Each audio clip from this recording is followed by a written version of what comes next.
Hi. Good to have you here. Um, so, guys, today you are all welcome to our channel. It's just another moment. As you guys know, this channel we are basically here to share some life experiences that contributed to our development. And the reason for this channel is basically to inspire, to encourage, and to motivate someone out there who is probably facing something right now that maybe we've seen before, and to let the person know that there is still hope. And today on our platform, we have someone very special. She's not just special, she's a sister to me. And despite her young age, she's got experiences in life. Recently, also, she got married. So I'm here to officially say congratulations to her Thank you. and to have her share a few experiences.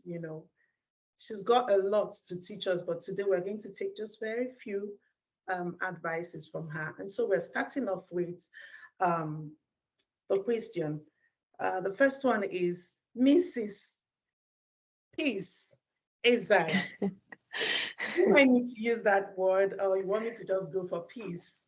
You know, Anyone is good for me anyway. good to have your beautiful face here. Thank So, you. how is married life treating you? I would say it's good so far anyway. It's good. There is no difference. It's just that the status that changed, it's I'm married to the person I've been with for a while now, so there is absolutely no new thing. Just my name. I'm now Mrs. Iziara and not Mrs. Ejimofo anymore. Mhm. And that brings me to the next question, by the way. What's your love language? I hope I'm not being too straightforward, but it's just that it's a question I can't help but ask any woman that comes on this platform because I know that we are all different. And what really inspires another woman might not necessarily mean anything to the next woman, love Yeah. language.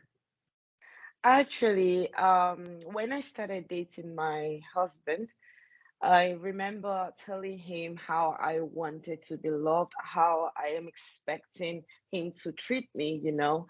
I literally grew up with three boys who taught me the definition of love. And watching how my parents love each other, and by 2 weeks' time, they will be celebrating their 35 years in marriage. And that doesn't mean they did not have flaws. There were ups and downs in their marriage, and but they were there through thick and thin. So I remember telling my husband that I really wanted to be loved. I really wanted to be understood because for me, even if a man tells me he loves me, I wouldn't understand except he understands me. Understanding me is extremely very important for me because it covers up every other thing. So my husband grew to understand me. He understand what I want. He understood my past experience, and he understood where I'm driving to. And he knew that I needed to be loved, I needed to be taken care of, I needed to be pampered, you understand? And Mhm.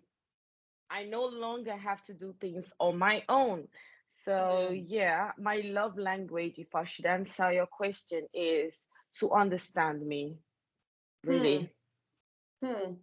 That's interesting. Really, that's really interesting. Yeah. I've had a conversation with some people, and they tell me, listen, once the guy gives me a gift, he can do whatever he wants. Like, oh, are you serious?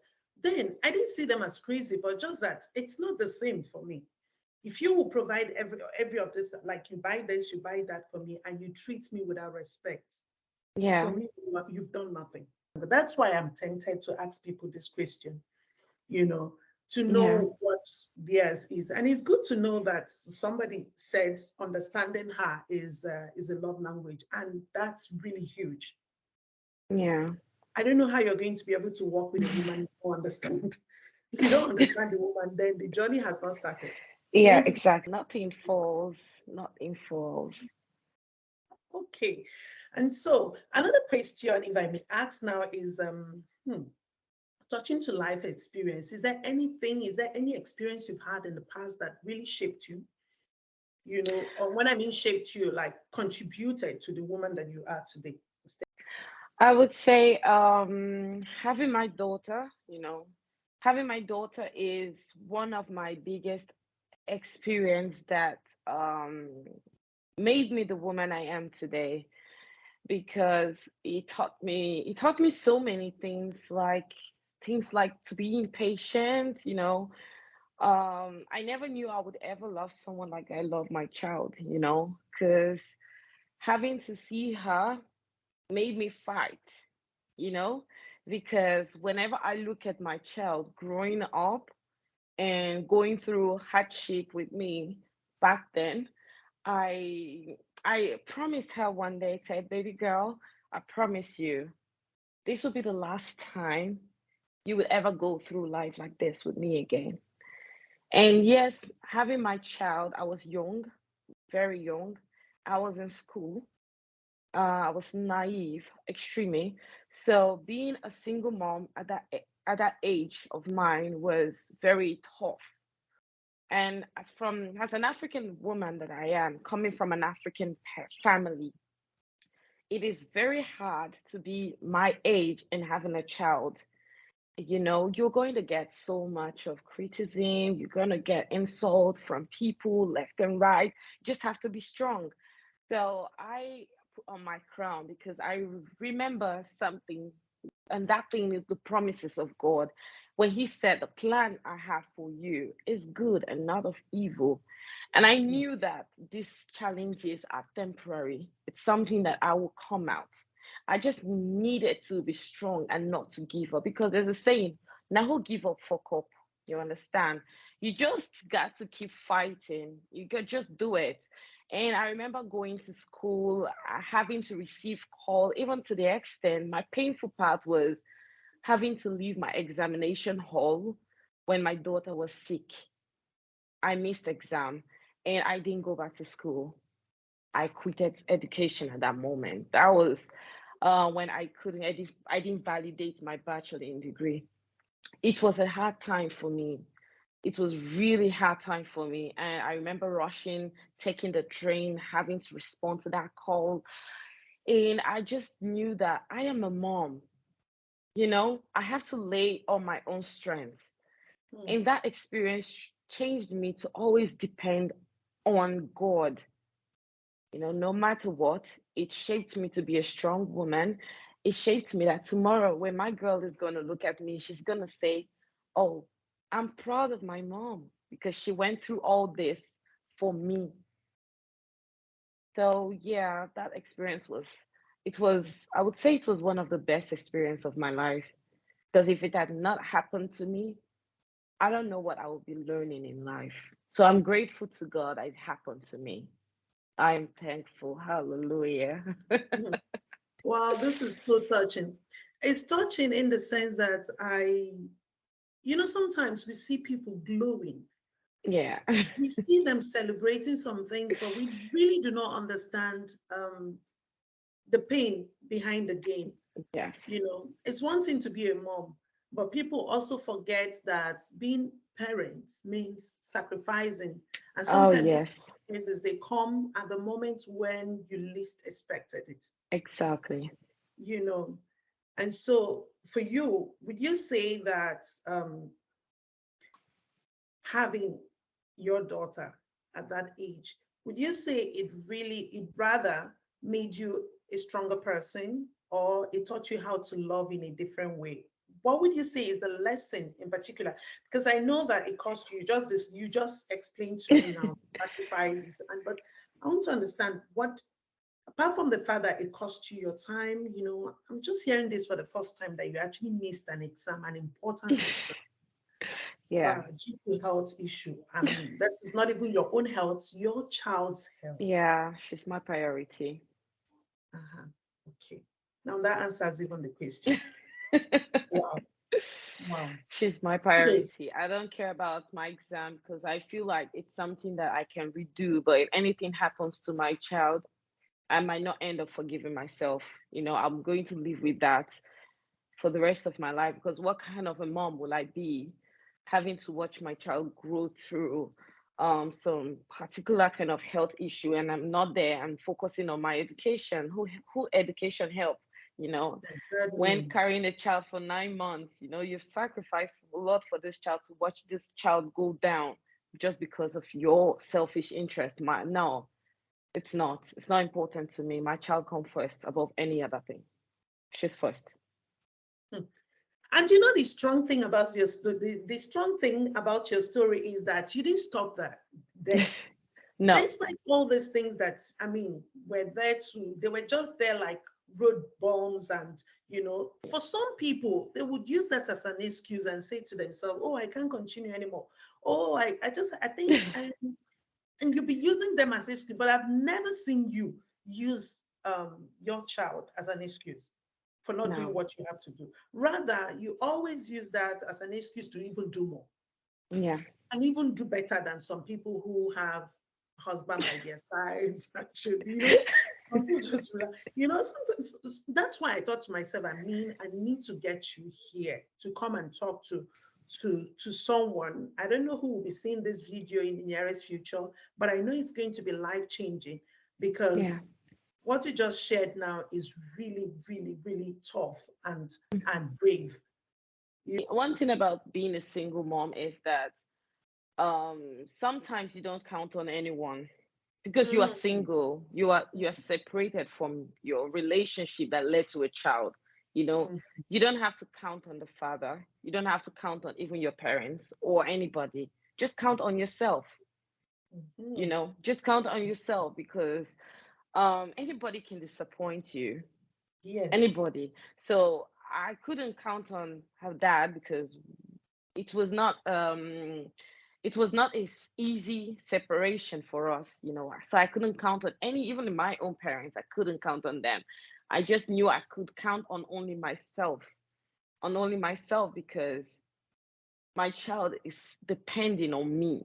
Yes. I am a legal and responsible. So Yes. I just needed to count on myself. It was extremely very important. It was. It's not like her dad is not in her life. Her dad is in her life, but I couldn't count on him. Mm. I Wow. couldn't. Yeah. Who should we hold responsible? Hold, yeah, For and this that's job? me. And I know in your case it has to be you. Exactly. So you're left without any choice. So all your decisions, you're going to think of her. And Yeah. this is great. We can't finish your topic today. Ask another simple question. For those who will be watching this video later, if out of the people that will be watching this video, we have a younger person, a younger version of you, Okay. is outside there, what would you tell the person? Firstly, someone younger than me, when I Yeah. had my daughter, I would say, take your time. Take your time. Don't be in a hurry. Don't rush life. Adulthood now calm. It's tough. It's not easy to be an adult. So if you will love someone, don't love too much with the heart. Love Mm, with the mind. yeah. And always listen to your It's, instincts, because it never lies. So put yourself first. Never put someone's songs first. Nah, put yourself first. You know, it will help you. And anything you are planning to do in life, do it first. Don't mm, think of, I love my boyfriend. No. Mm-mm. Put yourself first.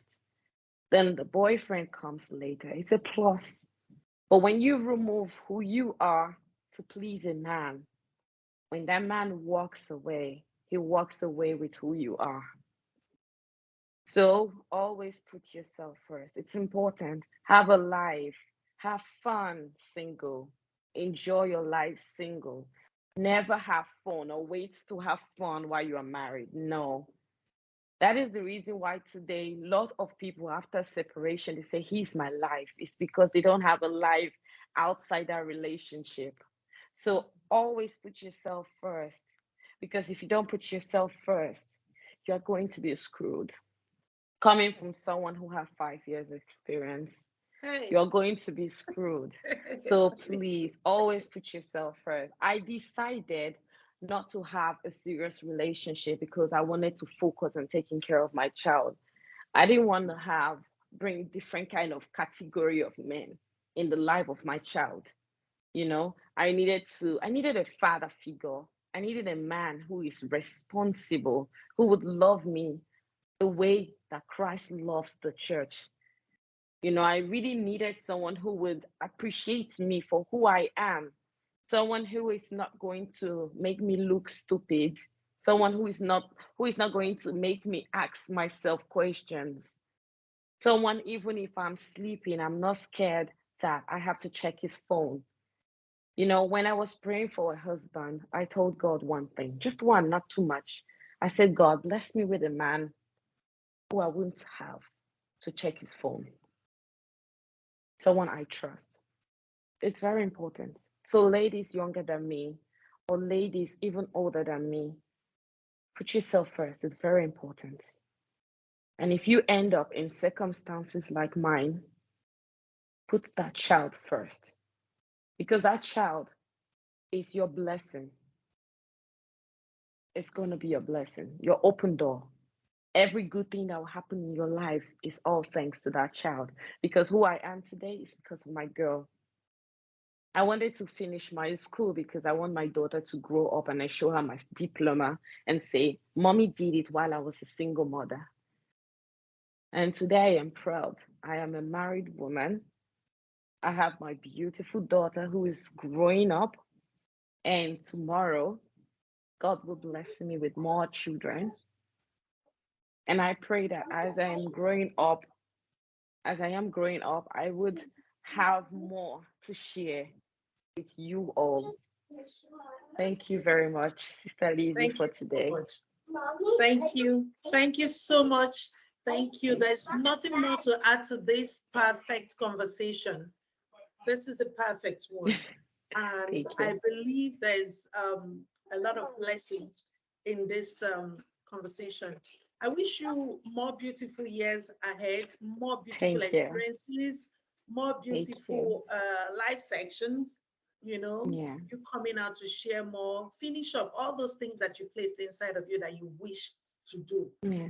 I mean, Thank you. the the the better days has just begun for you. And Exactly. I Amen. love you so much, and thank you so much for your time.